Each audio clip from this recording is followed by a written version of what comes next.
All rise, veuve lever.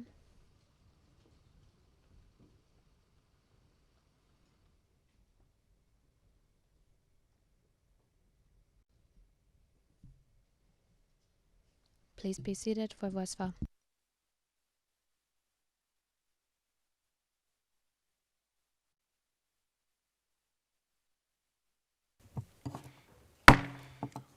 L'audience est reprise. The hearing resumes. Good afternoon to everyone in the courtroom. I just want to verify with the parties and participants whether there is any change in the composition of the teams. Mr. Prosecutor, sir.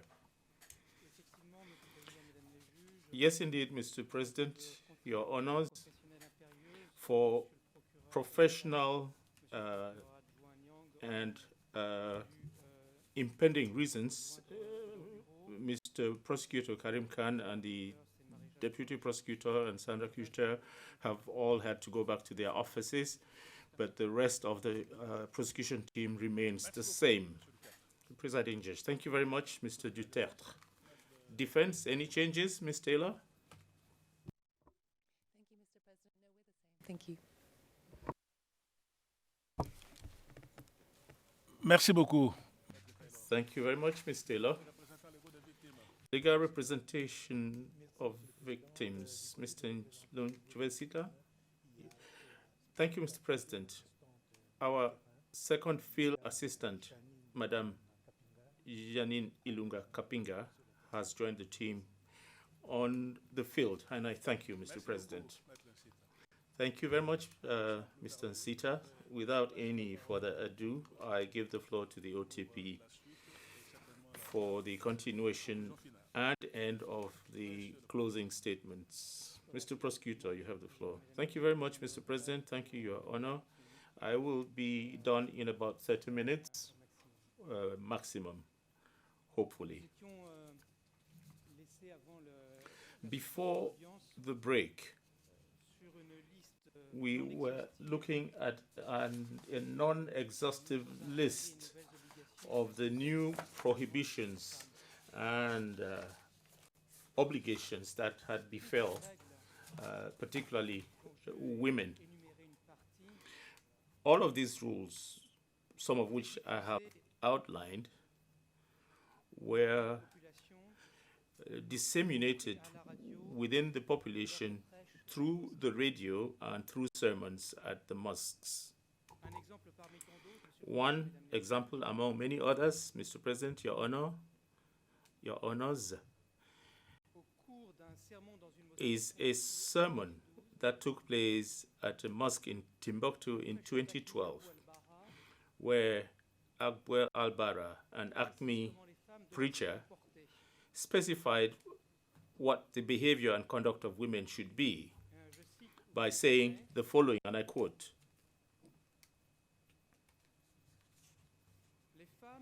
"Women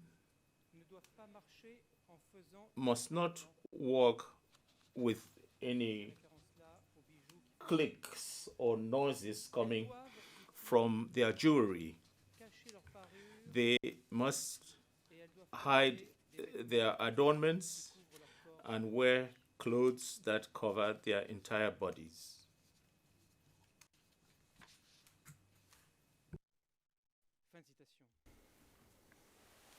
End of quote. The accused, Commissioner Al-Hassan, agreed with that.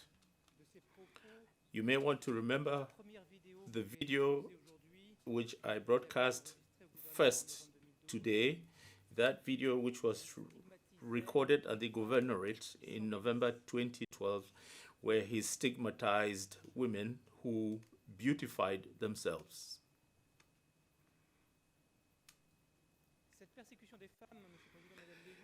The persecution of women, Your Honors, was not only a matter of police work.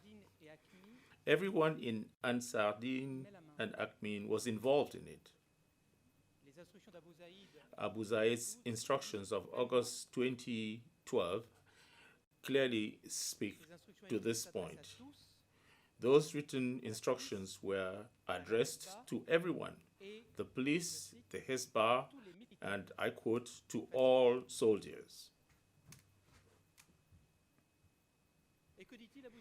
What is Abu Zaid, governor of Timbuktu, so to speak, saying here? He is saying that if a farm is found to be unveiled in public, the man accompanying him must impose on her the wearing of a veil.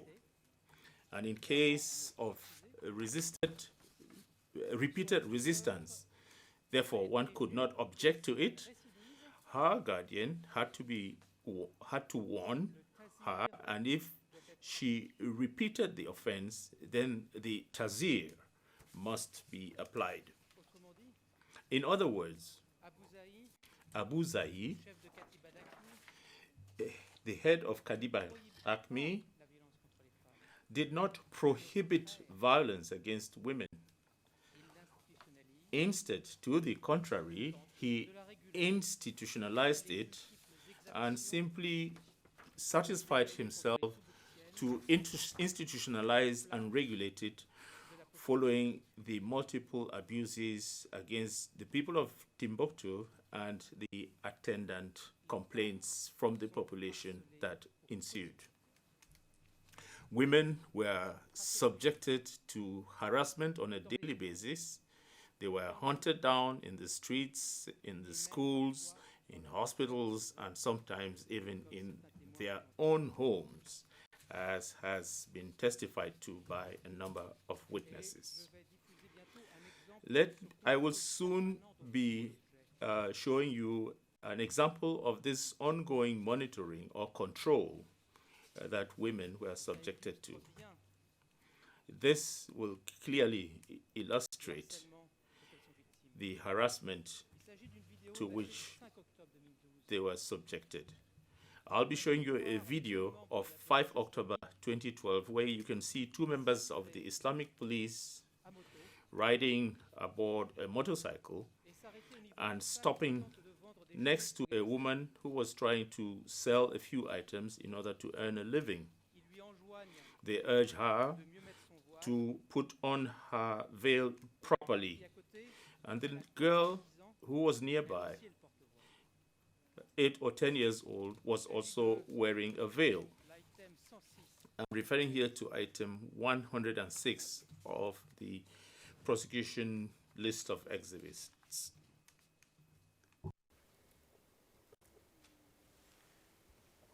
Je lance la vidéo. I'll now play the video.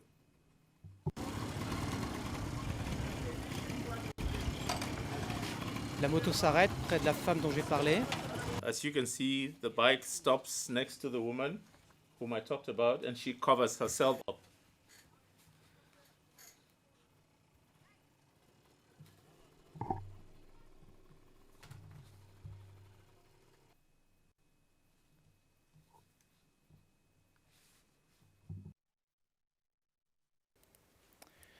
Scène de vie quotidienne.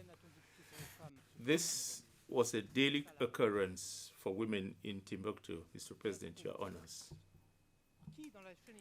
Now, who in the chain of command in the police was carrying out these orders in order to ensure that the various prohibitions and rules were implemented, including those affecting women?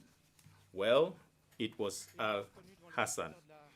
He actually admitted this to the investigators of the OTP when he said, and I quote, "I am referring here to the work of the traffic police, the work of the patrol elements. I wrote down the names, that is the names of men, and every day the custody of this or that," end of quote. Transmettre les ordres d'Adama ou de Khaled. So when Ahmed or Daled's orders were being transmitted, it all amounted to giving another order. So this woman obeys immediately. She knew clearly what she was exposing herself to. The women who did not voluntarily or by omission, who did not respect rules, were beaten, arrested, and imprisoned under inhumane conditions.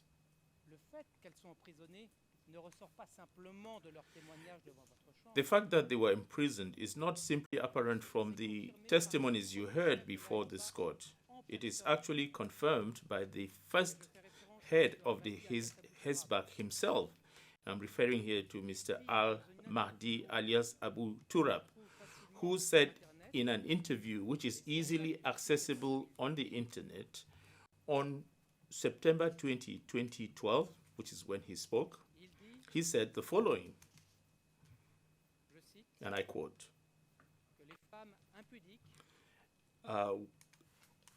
women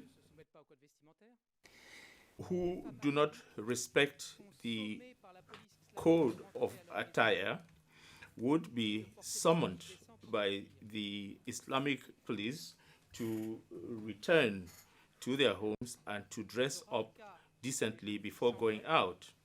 And in the rare cases where there were stubborn girls, they would be kept in place or imprisoned in special detention facilities. End of quote.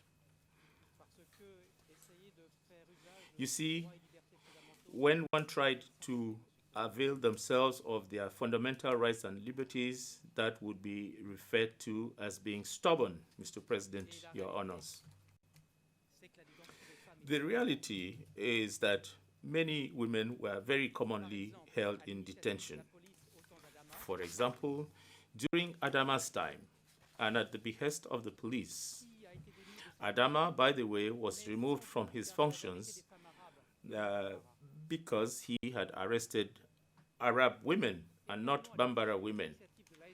You see, also under Mohammed Musa, this happened under by the initiative of Hezbollah. Hezbollah, under their command, often detained women and girls at the ATM, which was adjacent to the BMS, which is quite close to the BMS.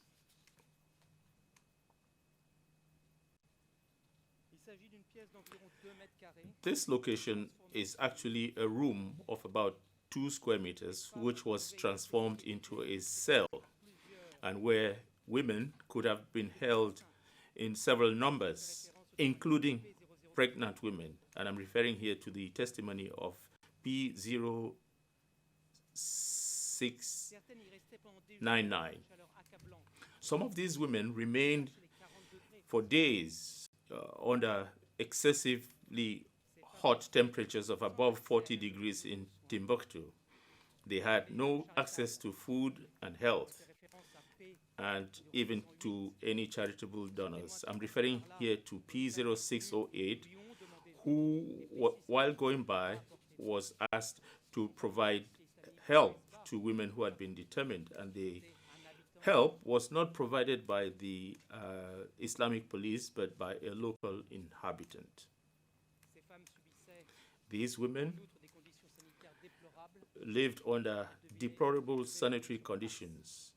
They had to urinate on the spot, and 6 months later, when P0055, a forensic officer of the OTP, visited the location, it still smelled like urine. That room was nicknamed the nightmare cell of women. But there were also other cells within the BMS where women were held in captivity. And you saw pictures of those cells. And you were provided with a picture or a drawing of the BMS by 2 witnesses so that you could be able to see what the cells were like. I said nightmare, but that was not without talking. That was before talking of the more sordid aspects of the place. Some women and young girls, even as young as 13 years old, were victims of rape while in detention. Let me take one example among others, where a victim narrated that she had been arrested and what was her fault? Her veil had simply fallen or dropped. She was taken to the BMS. She was raped by 3 men in turn. She was only 13 years old, and she testified saying as follows, I quote, "Look, consider a 13-year-old girl at the BMS in the hands of the members of Ansar Din and Akim." This is what she had to say, and I quote, "I could not defend myself. I did not have a weapon, and I had no one to protect me. They all raped me, but I had no power at that time." End of quote.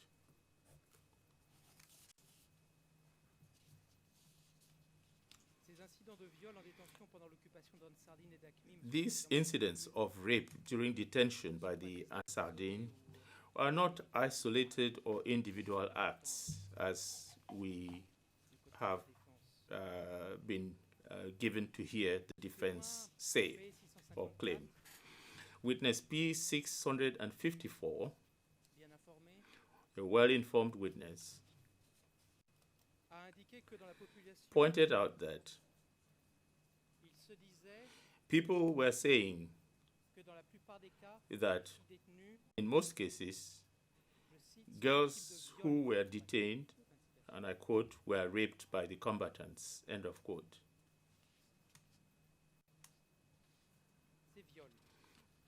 Those rapes were a predictable consequence rather of the coercive environment obtaining in the city, which was under the yoke of men who constantly went about with their weapons of war. These rapes are the result of the intentional plan of Ansar Din and Akim, who sought to impose their power and control over women and girls, to harass them, to arrest them, and to detain them, thereby placing them at the mercy of their tormentors. The same modus operandi was implemented at all times. Arrests for not wearing a veil, detention, and then rape. They used their force on the women and girls of Timbuktu who were defenseless. They abused them sexually and repeatedly.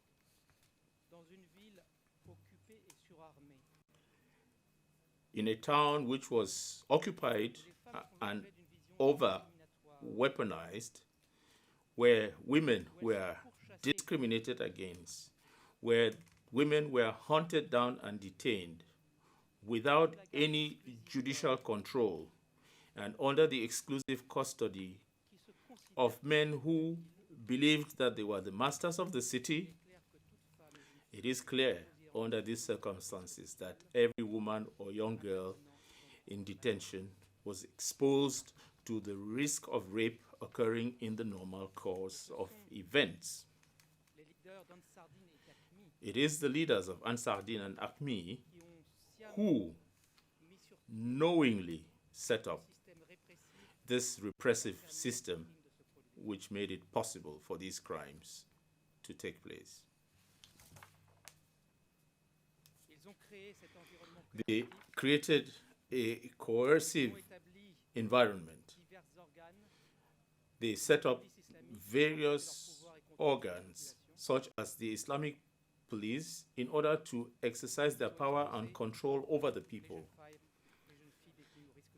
They exposed young women and young girls to the risk of rape, and thereby they enabled their members to enjoy almost full impunity.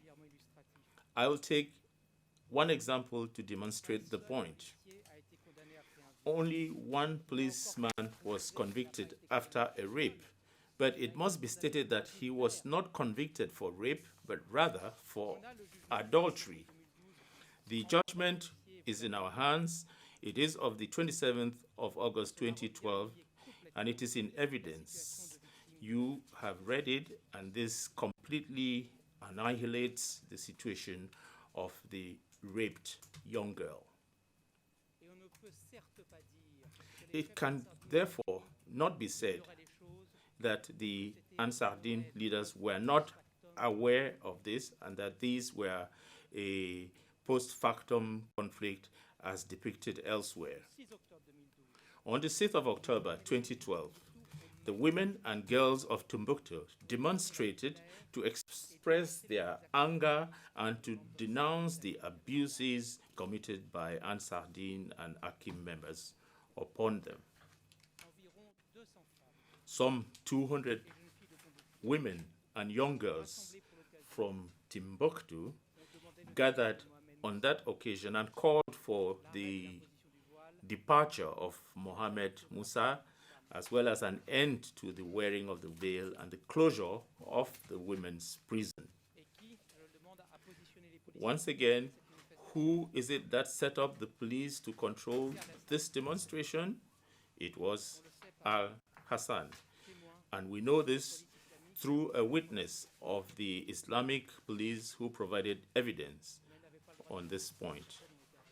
They did not have the right to demonstrate, and some of them were arrested. In fact, later on the 8th of October 2012, an article published in Jeune Afrique carried the words of the organizer of the demonstration, and I quote her as follows: "It was with broken hearts that we walked. We are Muslims and we are fully aware of the Sharia law, but the head of the Islamic Morality Brigade, Mohammed Musa, did unacceptable things. He ordered abusive arrests at the market and in neighborhoods. He would take some of the women to his home and rape them."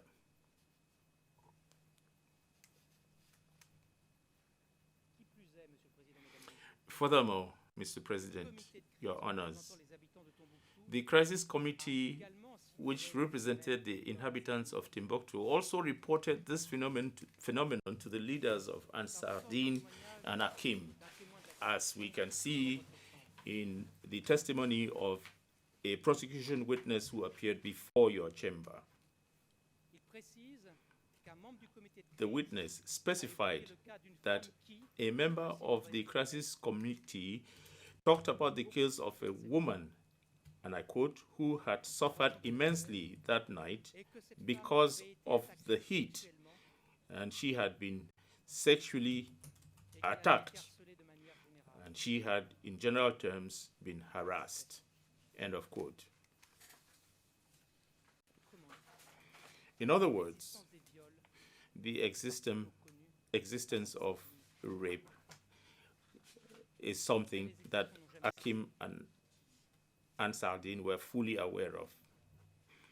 But these things never stopped. Besides these cases of rape in detention, the inhabitants of Timbuktu were also victims of rape and sexual slavery perpetrated in the context of marriages that were imposed on them. Such marriages served a triple purpose. One, these so-called marriages served some political purposes, such as strengthening the control and integration of Ansar-Din and Akim into the local population. And this indeed was consistent with their plan to control Timbuktu. Secondly, getting married was some kind of retribution or salary, as pointed out by a prosecution witness who said they had talked to a deserter from the Ansar Din and Akim ranks sometime in 2012.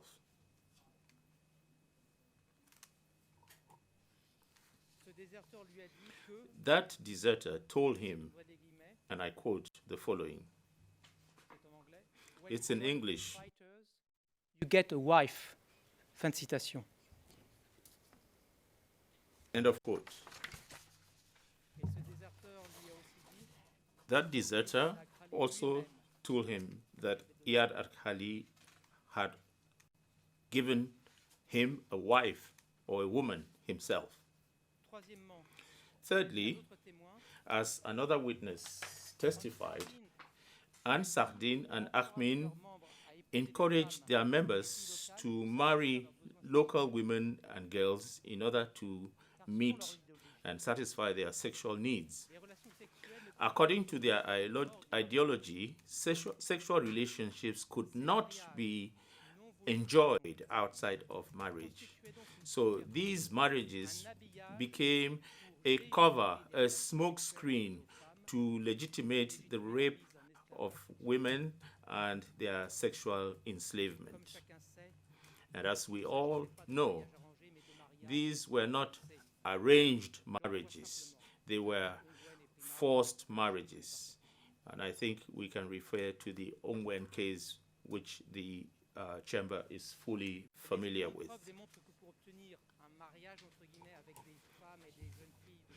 So for this to happen, members of Ansar Din and Akhmi used force in order to arrange these marriages. They used force and the threat of force and created a coercive environment which they had set up in the city.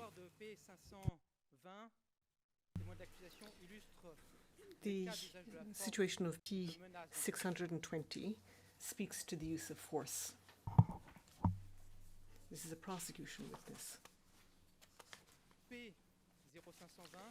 P0620 was approached by members of Ansar Din Akim to marry their leader, and she said, and I quote,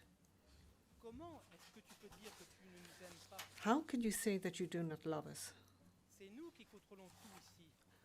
We control everything here. We're the bosses here.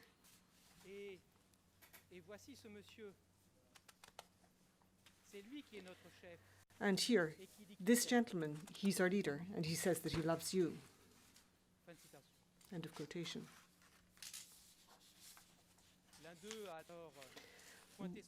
One of them then pointed his weapon at her and threatened to take her away by force if she didn't accept the marriage.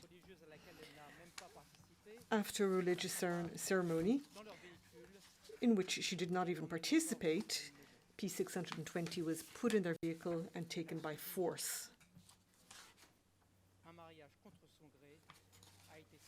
To a house.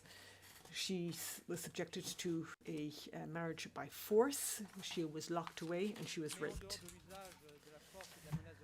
But aside from the use of force and the threat of force, Ansar Din and Akhmi simply took advantage of the coercive environment that they had created.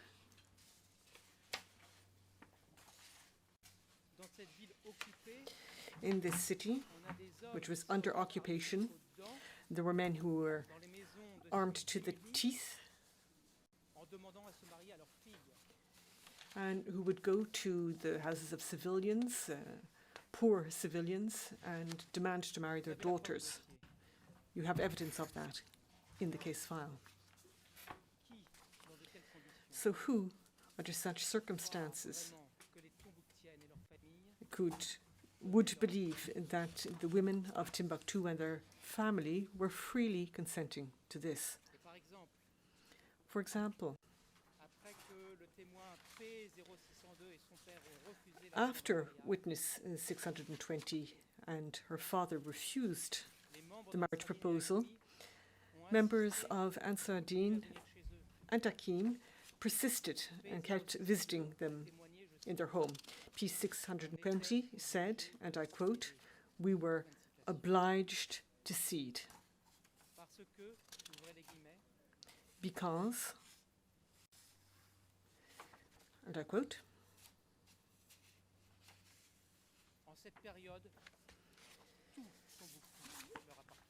at that point in time, they owned all of Timbuktu, end of quotation. I think that that's quite eloquent. Now, Your Honours, it is undeniable that Commissioner Al Hassan, who was the deputy to the Chief of Police, contributed to maintaining, installing and in maintaining that coercive environment in Timbuktu that facilitated the perpetration of these crimes. Furthermore, those who were at the top of Ansar Dine and Hakim, that were from Timbuktu, Al Hassan and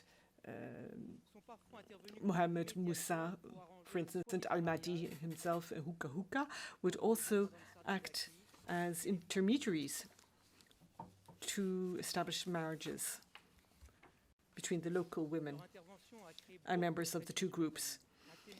What they did created a lot of pressure on the families. Some of those who appeared in this court told you that. Here you had local people who were part of these organizations, Ansar Dine and Hakim, and were bearing weapons at all stages of the arrangement of the marriage. Furthermore,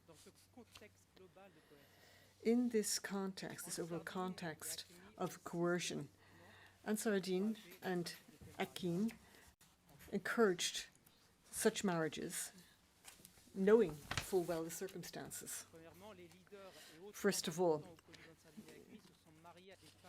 the leaders of Ansar Dine and Hakim married women from the city, and many of them and many others followed their example and took part in forced marriages.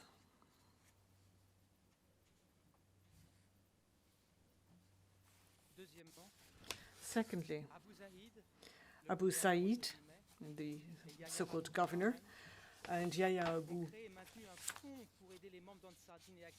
al-Hammam set up a fund to help fund dowries. All members of the police who were not yet married received 300,000 CFA to serve as a dowry to enable them to marry. Al-Hassan, the accused, admits that he drafted requests addressed to Abu Said on behalf of members of the police requesting money for dowries.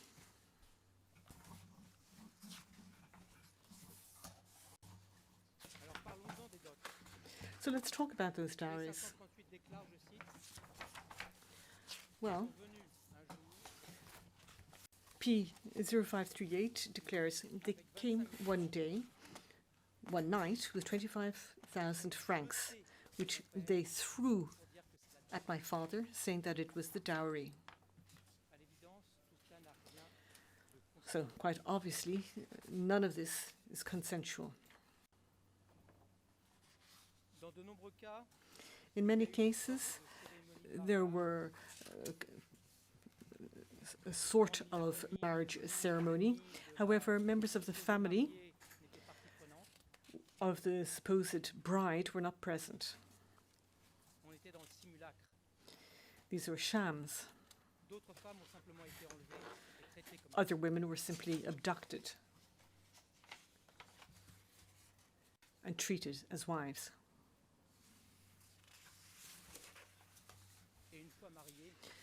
And once married, so-called married,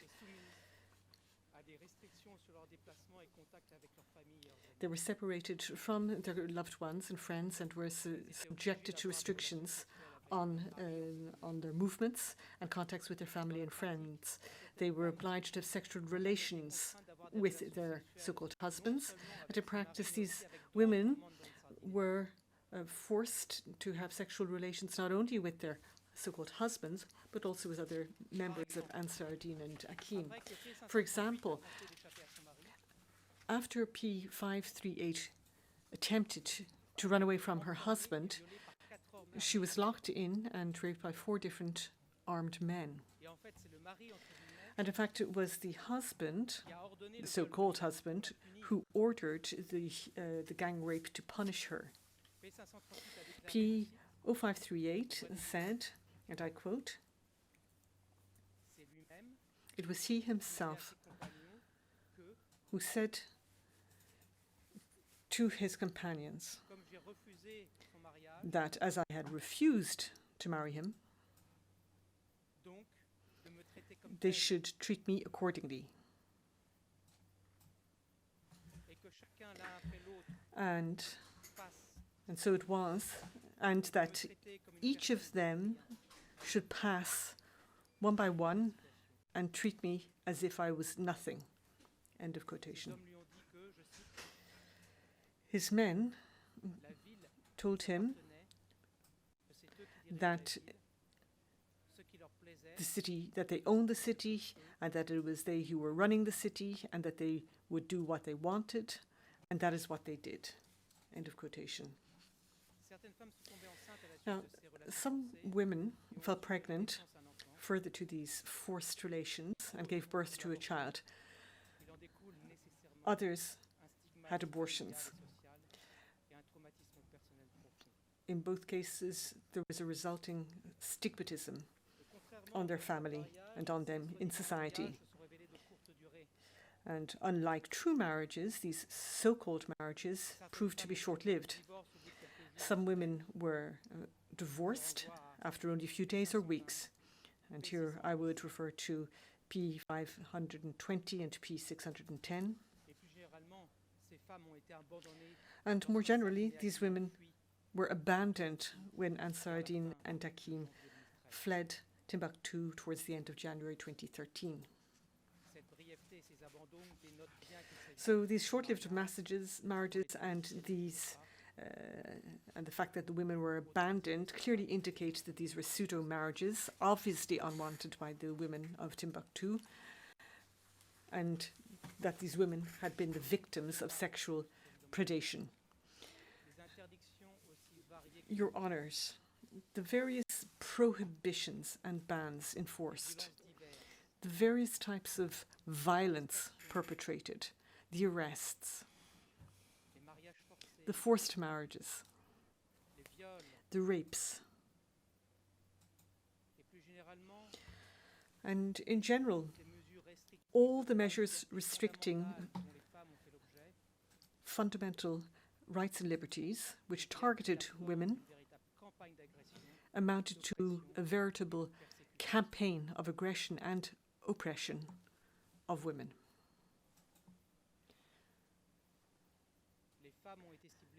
In other words, persecution. The women were targeted because they were women. Timbuktu,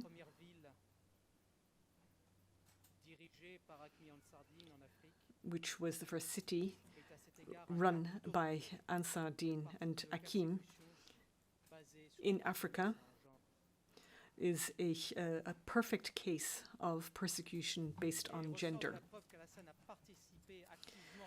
And the evidence shows that Al-Hassan participated actively in the persecution of women and girls in Timbuktu, and that in the name of the religious and ideological vision of Ansar ad-Din and Hakim, which he followed. Moreover, Commissioner Al-Hassan also contributed to the commission of the following crimes: forced marriage, sexual slavery, and rape in detention, all of which are predicate offences of the crimes of gender-based persecution.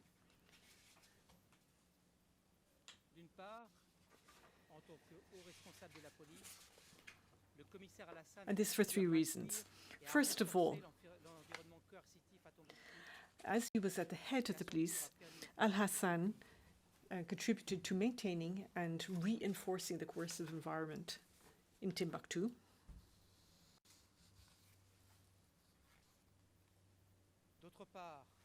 Furthermore, through his roles and responsibilities within the police, Commissioner Al-Hassan specifically contributed to a system of arrests, including joint patrols with Hezbollah, and a system whereby anybody who broke the new rules imposed by Ansar Dine and Hakim were detained.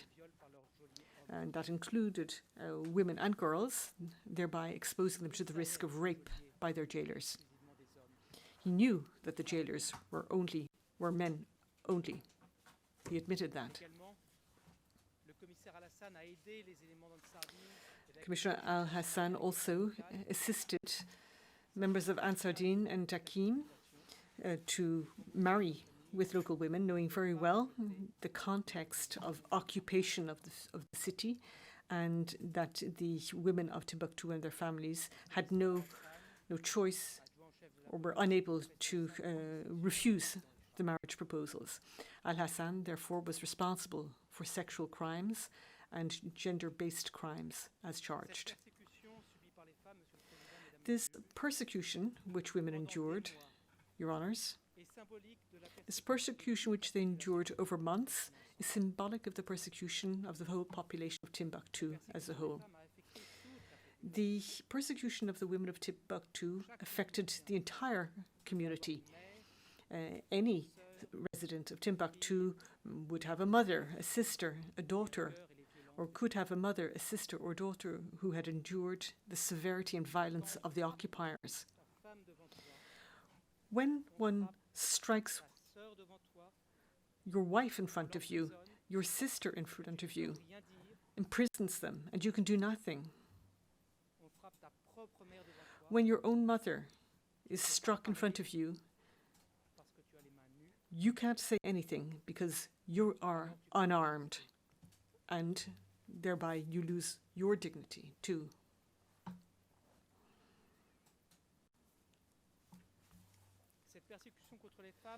This persecution of women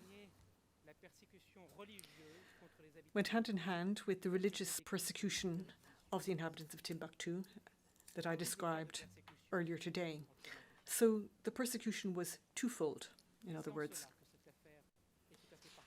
And that's what makes this case very particular, very special, and also particularly grave.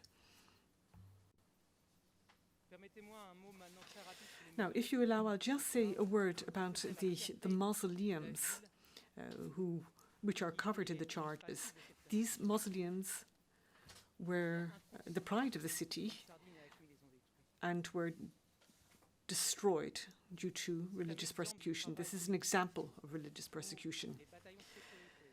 Here, this was joint action by Ansar Dine, Hakim, the Hezbollah, the police, all work hand in hand to destroy these emblems that made the pride of the city of Timbuktu, the city of the 333 saints. Now, I do have a video, but I'm not going to show it because we are pressed for time. But it was recorded by on the site of Sidi Mahmoud, where we see members of the police hacking away at the Sidi Mahmoud mausoleum at the cemetery there. A few days later, on the 18th of July 2012, Al Hassan himself visited another site where destruction was raging. And I'm referring to the Bahaber Babadieh mausoleum and the Ahmed Fulan one too, which is next to the Jin Jerajabar Grand Mosque. Now, Al Hassan said the following, and I quote: "The day that they were destroying, there, next to the Gingereber Mosque, I was traveling by. I greeted them, and I boarded the police car. I saw Abu Turab and Talha, who were there. I greeted them as I passed on the road. that day, I don't recall what task I was involved in.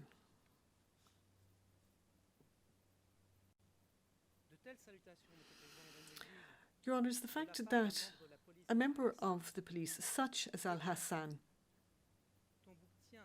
who is a local, a man from Timbuktu, and who had studied the importance of the mausoleums, the fact that he was greeting those who were destroying them was quite clearly a sign of a quite reprehensible encouragement of them. Now, the reason for all of these destructions, or all of this destruction, was clearly religious. And that is clear. That is clear from a video which was recorded at the time, in July 2012, at the site of the city Yahya Mosque, the door of which is, the side door of which is considered to be sacred. And it was being destroyed at that time. Now, Al-Mahdi, who was the head of the Hezbollah at the time, was questioned about this, and he said, what you see there, it's a way of eradicating superstition, heresy, and all things or subterfuges liable to lead to polytheism.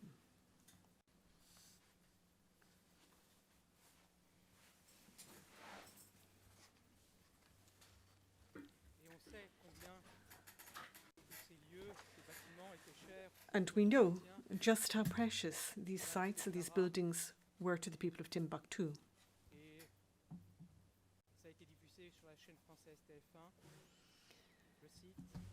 One of them expressed it, and this was broadcasted by the French television channel TF1. He said, Timbuktu is losing its soul. Timbuktu is under threat of outrageous vandalism. End of quotation. Now, as regards Commissioner Al Hassan,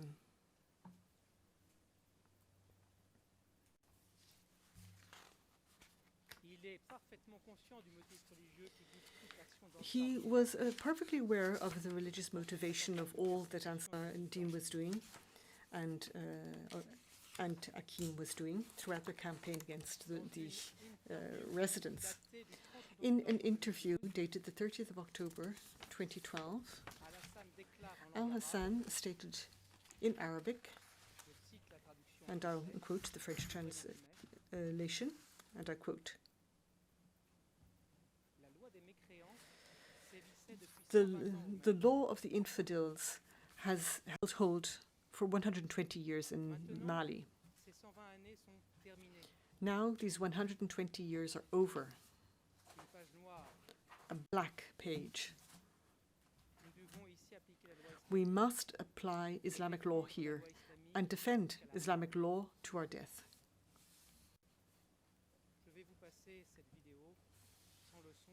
Now I'm going to show you that video without the sound because I've just read out the content thereof. This is item 103 on our list.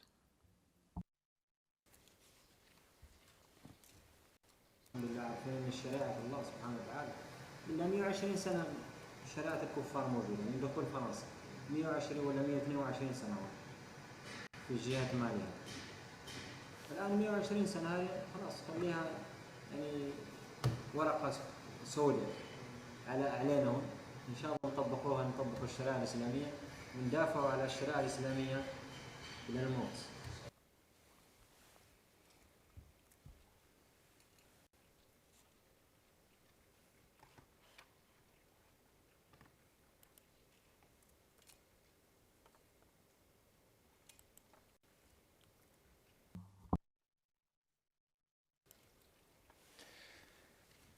Et non seulement Al-Assad.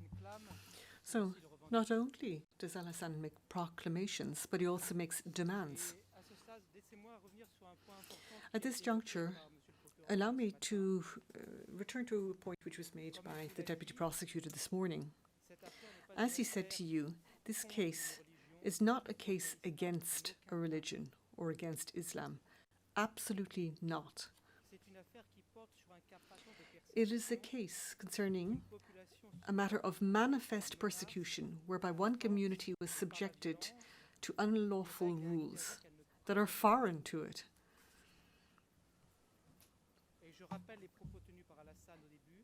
And I would also remind you of what Al-Hassan said at the beginning.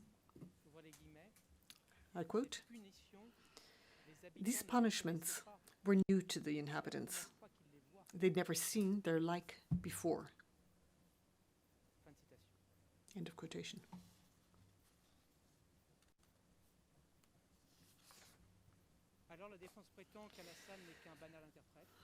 Now, the defense claims that Al-Hassan was just a workaday employee. You have seen part of the evidence, the videos, the documents, the expert reports and the witness statements. Who has ever seen a simple employee administer a flogging? The defense also asserts that Al-Hassan had no choice or that he was simply following orders.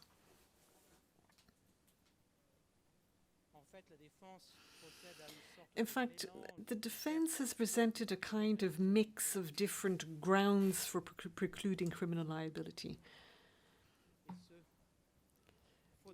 because it is unable to characterize any one ground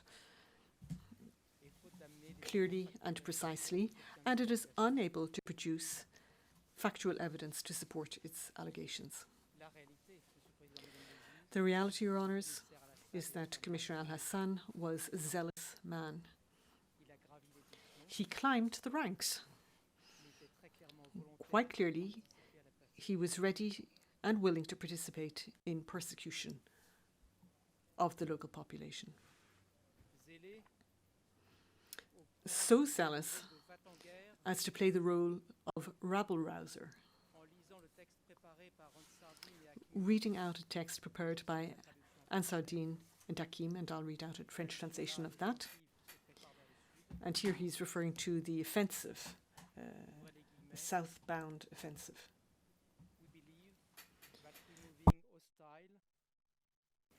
Hostile people from position of power in Bamako represents a positive step that we are taking in the right direction. Fin de citation. End of quotation. And now I'm going to show you the relevant video. And it's item 42 on our list, and it was filmed in the media office at Timbuktu on the 11th of December 2012.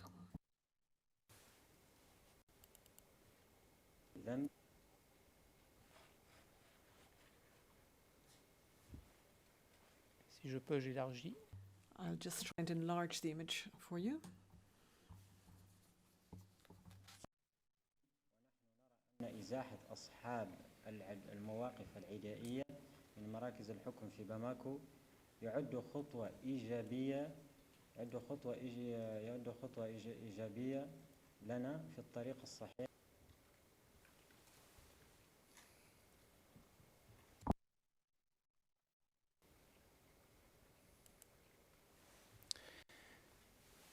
Au total, Monsieur le Président, Mesdames les juges, j'en viens à la fin de mes réquisitions. All things said, Your Honour,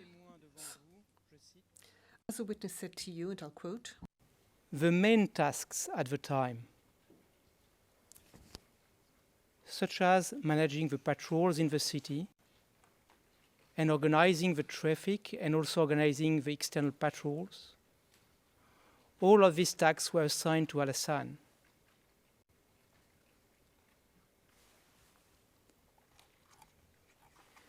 And also, he used to write the reports and to undertake the investigations and interrogations. So, the only task that was assigned to Khaled was the big issues, such as things that needed discussion with the emirs.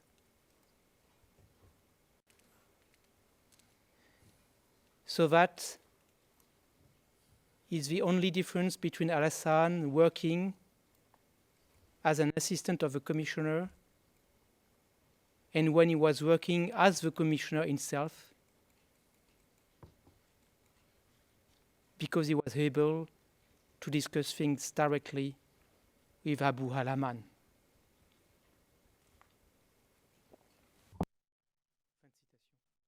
End of quotation. And that summarizes perfectly the role of Al-Hassan in the police.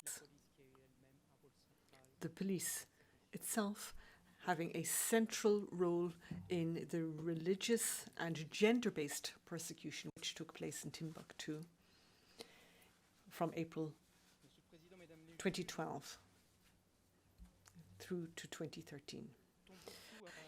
Your Honours, through to January 2013. Your Honours, Timbuktu, an emblematic city that has thrived through the ages.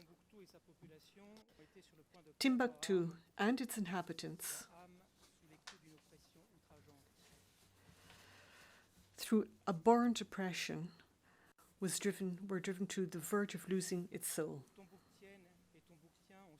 The women and men of Timbuktu were subjected to persecution by men who had come from elsewhere and who had no scruples whatsoever when it came to the means that they deployed, assisted by certain locals. Al-Hassan was one of them and was in fact one of the most important. The victims await and hope for your judgment. They are hoping that you will apply the law. Please recall the words that I said to you or relayed to you a quarter of an hour ago about the words of a raped woman, a woman who was raped at the BMS, who said, and I quote, "I had no one to protect me." It is by applying the law that the victims will best be protected by international criminal justice. We call for a conviction of the accused, Your Honours.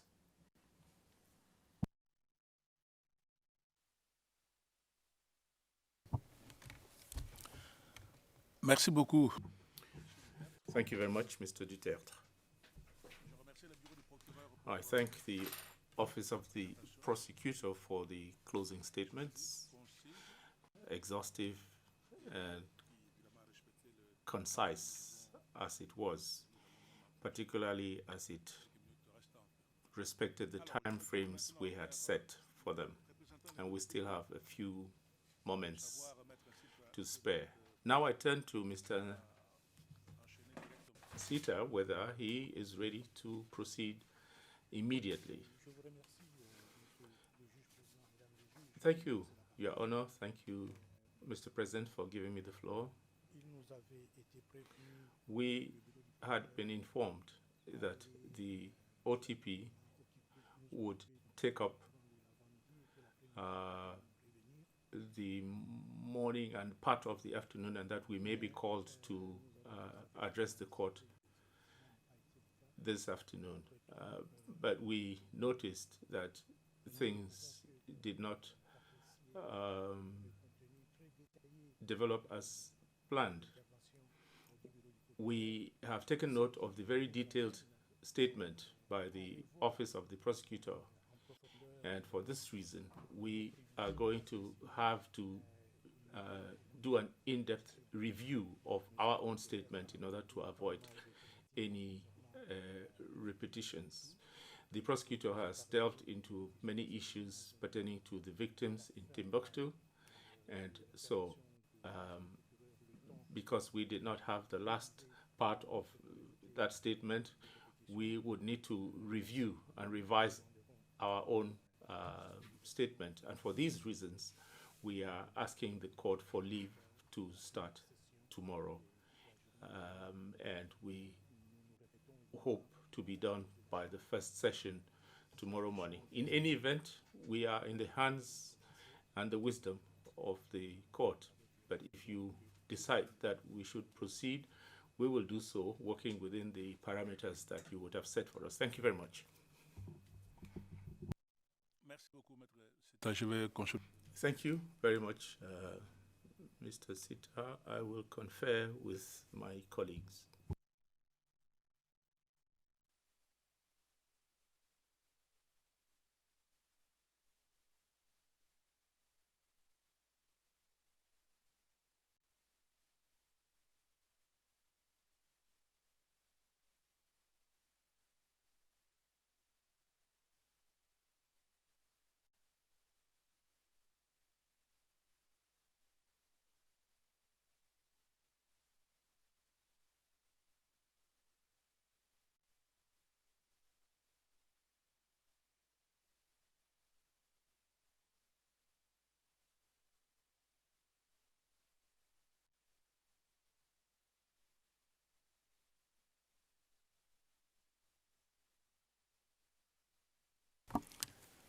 Oui, Maître Sita, vous avez vu Mr. Sita, you have seen the chamber deliberate. We need to manage our time properly. We have only 3 days. But can you reassure us that you will be done by the first session tomorrow? Yes, Mr. President, we intend to respect the time that the court had allotted to us, 1.5 hours, and we worked between ourselves to make our statements within that time frame. I will go first, and my statement will not exceed half an hour. I therefore believe that we should be able to finish our statements during or by the end of the first session tomorrow morning.